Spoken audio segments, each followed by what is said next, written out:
सभी लोग ध्यान दीजिएगा। आज हम लोगों का टॉपिक है वायु या पवन। ठीक है, पवन किसे कहते हैं? तो सबसे पहली बात ये आती है, जो गतिशील वायु होती है, जिस वायु में गति होती है, उसे क्या कहा जाता है? पवन कहा जाता है। पवन जो होती है, ऐसा नहीं कि हमारे पास जो वायु है, ठीक है, जब यही वायु जो उपस्थित होती है, हवा जो हमारे पास उपस्थित होती है, जब यह चलने लगती है, इसमें एक प्रकार की गति आ जाती है, तो किसका रूप धारण कर लेती है? पवन का रूप धारण कर लेती है। पवन की एक विशेषता होती है, हमेशा उच्च दाब से किधर चलती है?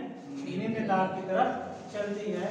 और पवन के चलने का भी प्रकार होता है। पवन के चलने का एक प्रकार होता है जो क्षैतिज भी चलती है और कैसे चलती है? ऊर्ध्वाधर चलती है। जब यह पवन पृथ्वी के समानांतर चलती है, इस टाइप चलती है, तो उस पवन को क्या कहा जाता है? क्षैतिज पवन कहते हैं। लेकिन जब यही पवन नीचे से किधर चलने लगती है? ऊपर की तरफ चलने लगती है, इस पवन का नाम क्या हो जाता है? वायु धारा कहा जाता है इस पवन को। ठीक है, और पवन की गति और दिशा दोनों चीजें प्रभावित होती है। पवन में गति जो होती है, दाब प्रवणता के कारण उत्पन्न होती है। पवन में गति जो होती है, दाब प्रवणता के कारण होती है। और पवनों की दिशा पृथ्वी के घूर्णन बल के कारण क्या होती है? प्रभावित होती है। जब यह पृथ्वी घूर्णन करती है, तो यह जो पवनें अपनी दिशा क्या होती हैं? बदल देती है। उत्तरी गोलार्ध में मुड़ जाती हैं, किधर मुड़ जाती हैं? दाएं की तरफ मुड़ जाती हैं। और दक्षिणी गोलार्ध में किधर मुड़ जाती हैं? बाएं की तरफ मुड़ जाती हैं। ठीक है, तो आज हम लोगों के पवन के प्रकार में पढ़ना है। कौन कौन सी पवन? प्रचलित पवन पढ़ना है, और मौसमी पवन पढ़ना है, और कौन सी? स्थानीय पवन पढ़ना है। तो प्रचलित पवन वह पवन होती है, सबसे पहले प्रचलित पवन के बारे में देख लेते हैं। प्रचलित पवन वह पवन होती है जो वर्ष भर एक ही दिशा में क्या होती है? चलती रहती है। इसी पवन को प्रचलित पवन कहा जाता है। ठीक है, प्रचलित पवनों को उदाहरण के अंतर्गत रख सकते हैं पछुआ पवन, व्यापारिक पवन और ध्रुवीय पवन कहा जाता है।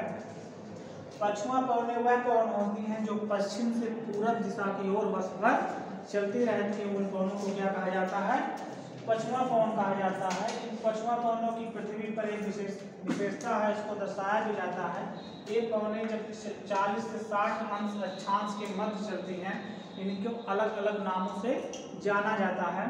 उनको अगर 40 अंश अक्षांश पे चलती हैं, जिसको गरजती चालीसा, और 50 अंश अक्षांश पे चलती हैं तो प्रचंड पचासा, और जब ये पवनें 60 अंश अक्षांश पे चलती हैं तो उसको चीखता साठा के नाम से जाना जाता है। प्रचंड पचासा, गरजती चालीसा और चीखता साठा पछुआ पवने के अलग अलग अक्षांश पर चलने के कारण उनका अलग अलग नाम है। ठीक है, ये वो भी पछुआ पवने। व्यापारिक पवने जो पवने विषुवत रेखा से 30 से 35 अंश अक्षांश के आसपास चलती हैं, उन्हें व्यापारिक पवने कहा जाता है। 30 से 35 अंश अक्षांश को अस्वक्षांश भी कहा जाता है। इसलिए जो अस्वक्षांश के आसपास जो पवनें चलती हैं वो किसमें आती हैं? व्यापारिक पवनों के अंतर्गत आती हैं। अब तीसरा टाइप है प्रचलित पवनों में हमारा कौन सा? ध्रुवीय पवनें। ध्रुवीय पवनें वह पवन होती हैं जो ध्रुवों से क्या चलती हैं? पृथ्वी के आंतरिक भागों की ओर गति करती हैं। जैसे मान के चलिए क्या है, यह यहाँ पर कौन सा हमारा पोल पाया जाता है? नॉर्थ। ठीक है, और यहाँ पर क्या पाया जाता है? साउथ। तो हमेशा ध्रुवों पर एक प्रकार का दाब होता है, उच्च दाब पाया जाता है। आपने ये भी पढ़ लिया कि पवनें हमेशा उच्च दाब से किधर चलेगी? निम्न दाब की तरफ। ये पवनें अपने ध्रुवों से, अपने पोल से, अपने सेंटर से किधर चलती हैं? पृथ्वी के आंतरिक भागों की तरफ चलती हैं। तो जब इस प्रकार की जो पवनें चलती हैं उनको कौन सी पवन कहा जाता है? ध्रुवीय पवन कहा जाता है। ठीक है, तो प्रचलित पवनों के उदाहरण में सारी चीजें, प्रचलित पवनों के प्रकार में सारी चीजें बता दी गई हैं। अब हमारा दूसरा टॉपिक क्या है? मौसमी पवनें।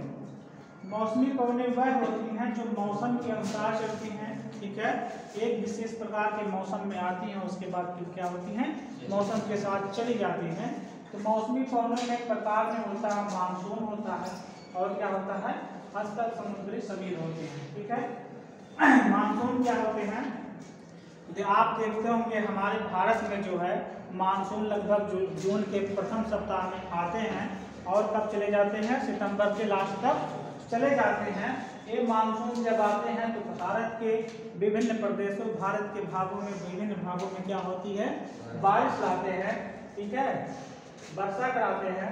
और भारत में मानसूनी पवनों से लगभग 80% से अधिक क्या होती है, वर्षा होती है, ठीक है। और भारत की कृषि जो होती है मानसून पर आधारित होती है, इसका इन प्रकार की पवनों का आना बहुत जरूरी होता है। ये भी पवनें अगर पहले आ जाती हैं तब भी दिक्कत है, और बाद में आती हैं तो भी दिक्कत है। कभी कभी ये पवनें बहुत जल्दी आ जाती हैं और आते और बहुत जल्दी चली भी जाती हैं, ठीक है। लेकिन अगर ये समय पर आती हैं तो समय पर जाती हैं, हमारी कृषि जो है अच्छे प्रकार से संचालित रहती है, ठीक है। और तीसरा इसका दूसरा प्रकार है अस्तर समुद्री समीर। अस्तर समुद्री समीर वह समीर होते हैं जो समुद्री क्षेत्र में दिन और रात को चलने वाली पवनें होती हैं। तो ये क्या करते हैं, इसको आइए हम समझ लेते हैं लोग। सपोज करिए कोई क्या हमारा जलीय क्षेत्र है, क्या है, जलीय क्षेत्र है, और यह कौन सा है, स्थलीय क्षेत्र, ठीक है। अब जब ये दिन होता है तो सूर्य का उदय होता है। जब सूर्य उदय होता है तो क्या होता है, स्थल क्या होते हैं, गर्म होते हैं, नहीं होते हैं। स्थल जब यहाँ गर्म होता है तो यहाँ की वायु क्या होती है, ऊपर उठ जाती है, क्या होती है, ऊपर उठ जाती है। और यहाँ जो वायु होती है अपेक्षा यहाँ की वायु जो होती है यहाँ से किधर चलने लगती है, स्थल की तरफ चलने लगती है, ठीक है। तो यहाँ की वायु कहाँ चलने लगती है, स्थल की ओर। लेकिन जब यह रात हो जाती है प्रक्रिया क्या हो जाती है, उल्टा हो जाती है। यही यहाँ क्या होता है, जो स्थल जल्दी से गर्म हो गया था, रात होने पर जल्दी से ठंडा भी हो जाता है, ठीक है। तो जब ठंडा हो जाता है तो यहाँ की वायु क्या होती है, किधर चलने लगती है, समुद्र की तरफ चलने लगती है। तो यह स्थल समुद्री समीर वह होता है कि समुद्री क्षेत्र में चलने वाली पवनें होती हैं, दिन रात की पवनें होती हैं, उसे कौन सी पवन कहा जाता है, स्थल समुद्री समीर कहा जाता है। स्थानीय पवनें के बारे में हम लोग दूसरे वीडियो में कवर करेंगे। स्थानीय पवनें वह होती हैं जो किसी विशेष स्थान या किसी देश में ही चलती हैं, ठीक है। इन पवनों की एक विशेषता होती है, कहीं कहीं तो ये बहुत लाभदायक होती हैं, लेकिन कहीं कहीं बहुत हानिकारक सिद्ध होती हैं, ठीक है।